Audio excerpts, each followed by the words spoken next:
और market outlook के terms में आजकल अगर हम देखें तो बड़ी एक यूनिक स्थिति है, बहुत कम होती है, और वो ये कि आपके पास इक्विटी रिकॉर्ड्स पे है, नए रिकॉर्ड्स पे है, गोल्ड नए रिकॉर्ड्स पे है।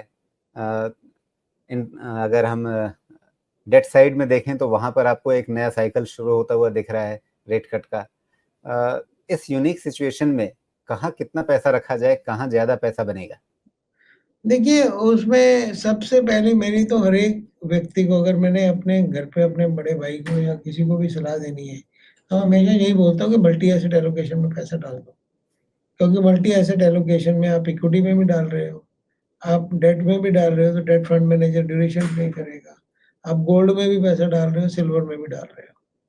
और टैक्सेशन के हिसाब से भी अगर हम 2 साल रखते हैं, तो 2 साल के बाद 12.5% का टैक्स है उसके ऊपर। तो इससे क्या होगा कि जब मार्केट को कहा जा रहा है कि ये महँगी है, तो उसमें कुछ हिस्सा 30-35% अगर इक्विटी में लगा रहेगा, तो आपको ये मिस आउट नहीं करोगे अगर रैली चलती रही, और नुकसान कम होगा अगर मार्केट गिर गई।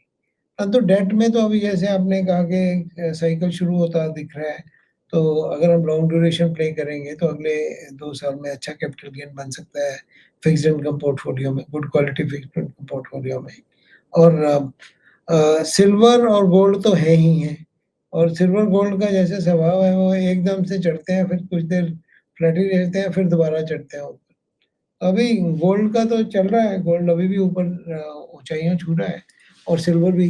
तो सबका फायदा हो रहा है। अगर आज मैं देख रहा था, ये जो आमतौर पे जितने भी मल्टी एसेट एलोकेशन फंड है, 1 साल की 20 से 25% की रिटर्न आई है, विद रिस्क ऑफ ओनली 30% और 35% ऑफ इक्विटी।